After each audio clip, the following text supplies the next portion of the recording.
let's start with the offensive line. Cade's got no problem with that.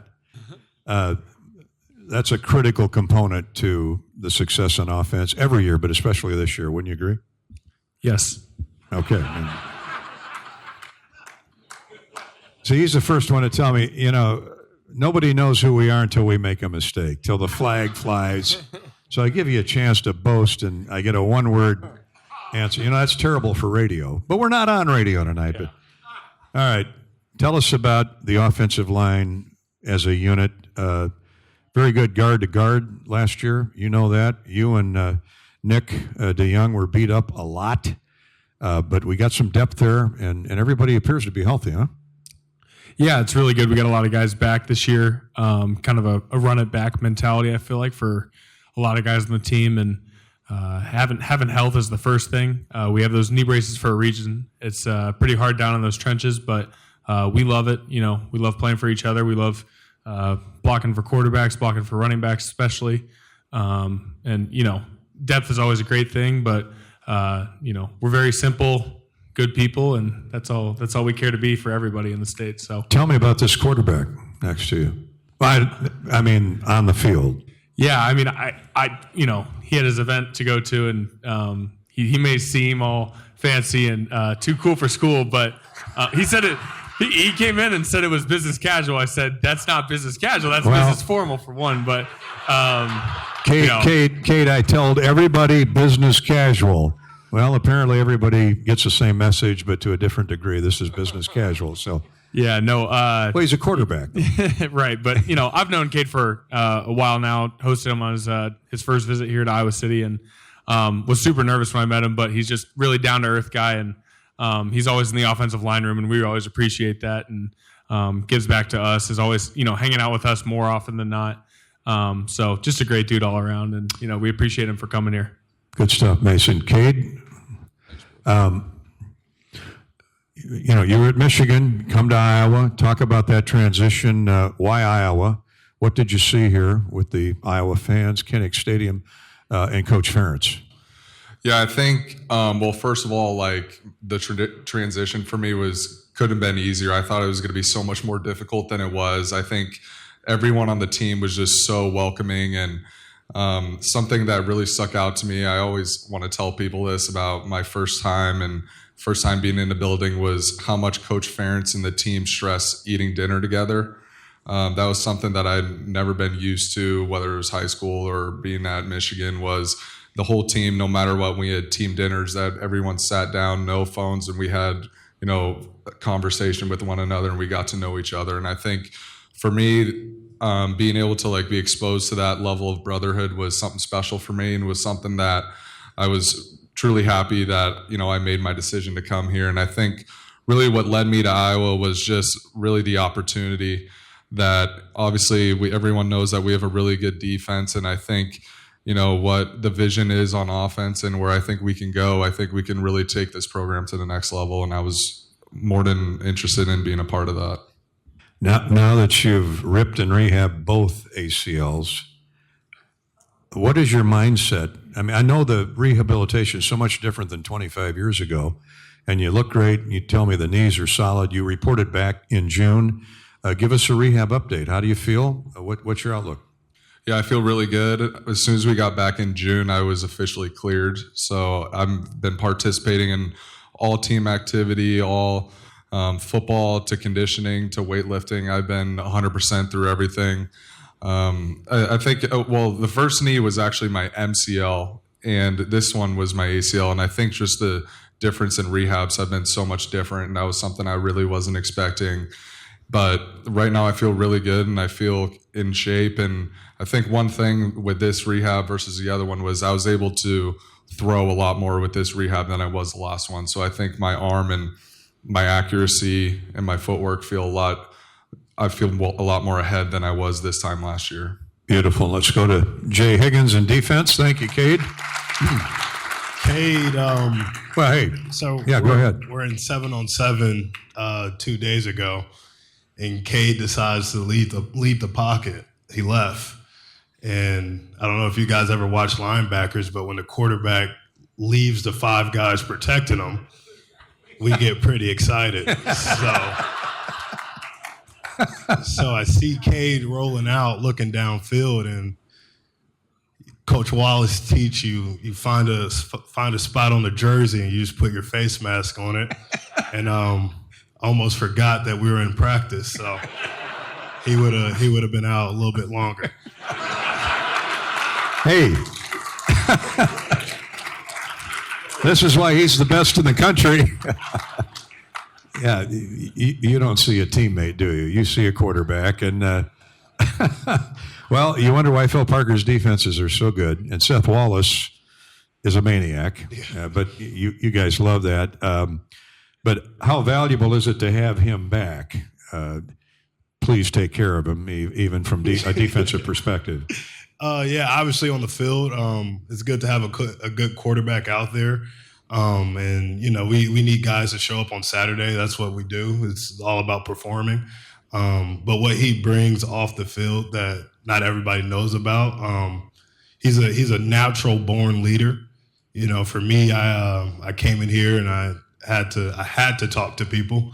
I had to call the plays for defense, and, I had to lead. But Cade you can tell he woke up and he was the kid bossing people around on the playground. So it's good to have a veteran player back. Excited to see what he does on the field, but just how he's able to get the guys to, play harder, practice harder. That's always a good thing too. Jay, what is it about Iowa's defensive schemes that keep you so involved? I'm not talking about just tackle numbers, but you're calling the signals. You've got great players on either side of you with this guy and Nick Jackson, and you got a lights out secondary. Yeah. Should you screw up, which never happens, but what is it about the Parker Seth Wallace schemes that are so enduring to Iowa's defense year in, year out? I'd say they definitely taught me what a professional is. If we have 6 a.m. workouts, it's no surprise to see Coach Wallace there at 4 a.m. It's no surprise to see Coach Parker with his coffee at 5. And they do so much preparation long before we're out there on Saturday. And we do all that preparation to change the game plan after the first down. So, but there's an answer for everything. You can ask Castro. There's nothing like coming off the field knowing that there's 2 guys who probably know the answer of what we need to do. They've seen so much football that there's not a play that Coach Parker isn't having nightmares about. And they're both so competitive. If you ever zoom into Coach Parker during the games, he's more intense than me probably. Yeah. That just shows in his coaching. You can read his lips way too often, but that's okay. Let's come over to Sebastian Castro. I remember when you first arrived in Iowa City. Okay, where are we going to play this guy? Well, we can play him at a number of positions. He doesn't look like he could play corner, but I think for his toughness and his tenacity, he could. But for now, he's the cashback. He's the roamer. He's the headhunter. He's the they used to call him Red Dog. Whoever catches the ball, you knock him into the next time zone. Iowa seemed to be a perfect fit for you. No, yeah, most definitely. When I got the offer my sophomore year, it was kind of like an easy decision. Like I wanted to come here. I knew I wanted to come here right away. Just like I just had so much confidence in the people I met, and it just felt right. And but my mom at the time, she told me to just hold my horses, like slow down, because I was just only 16 at the time, and I was still young. So, but I just knew that I just wanted to come here the whole time. So then next year around the same time, I made the decision to come here, and it was probably one of the best decisions I've ever made in my life. We think so too. So how is it? They move you all over the place. Cooper's gone. That secondary has Schulte, the X-Man, Wampa, Jamari Harris deciding to come back was a huge get. And then you got Deshaun and TJ and others. It's got to be a real joy just working with those guys every day, huh? No, yeah. Ever since I've been here for freshman year, it's just we're so competitive in those DB rooms that it's just like a brotherhood that's always created. So it's just, I love being in that film room. I spend most of my time there, And I mean, yeah, I always look forward and just getting to work. Let's go back to Jay. Jay, this is the choir tonight. These are people that not only are supporting the journalism scholarship, but they're at Kinnick Stadium every home game. These are Hawks, whether it's Carver or Kinnick. I know how much you've told me how much you guys appreciate 70,000 every week at Kinnick. I'd like you and Cade and then Mason to talk about the Hawk fans. Oh, I definitely say when you're out there and the offense can't communicate to each other, it's a lot easier to play defense.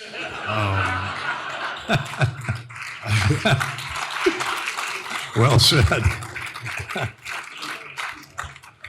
Any time the quarterback can't hear the center and the center can't hear the quarterback and the ball snapped and nobody's ready but the defense, that's always a good thing. And then just especially when we get in the corner of an end zone, if we're backed up in their territory, luckily Coach Parker, he feeds off the energy of the crowd. So when the crowd's pretty into it, we're usually blitzing a lot, so I can appreciate that. But it's always been a big help. Third downs, I mean, it gets so loud out there that sometimes my communication has to be a little louder, but I wouldn't ask for any other way.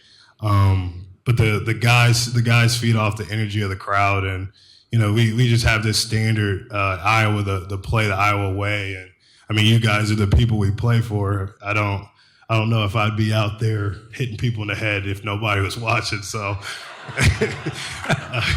yeah, we all like an audience. All right, Cade. Now you know why Podolak often said that guy Higgins. Yeah, that's who it is. Ed. That guy's a football player. I could give a crap what his 10 or his 40 time is or his vertical leap. That guy's a football player. You played in front of 110,000 on a regular basis. What is it like? Michigan State game when you got hurt, it was a night game. Crowd was electric. So you've had a taste of it, and of course on the sidelines, a bigger taste of it. But Michigan to Iowa, talk about the Hawk crowd. I think, well, first of all, I just want to say thank you to all you guys. Like, honestly, the transition and the amount of support that I've received through, this injury, I just really appreciate it, and I want to thank you guys for that. And as far as, I don't even like comparing because I've had such a special time here at Iowa, and I think it's honestly inspiring how much passion that you guys have for our team and for this state. And I don't think, the amount of passion that we play with is truly fueled by how much, the motivation we feel, not just from our team, but from this state and from the fan base. And I really wouldn't have it any other way. I mean, I've swarmed 5 times, and, being in Kinnick and being able to experience that with you guys, we're swarming as a team, but also when we take the field, it's almost like we're taking it with you guys, that, we finally, as soon as we walk through the tunnel and, we're embraced by how loud you guys are, and we feel that. And, I just honestly just want to say thank you.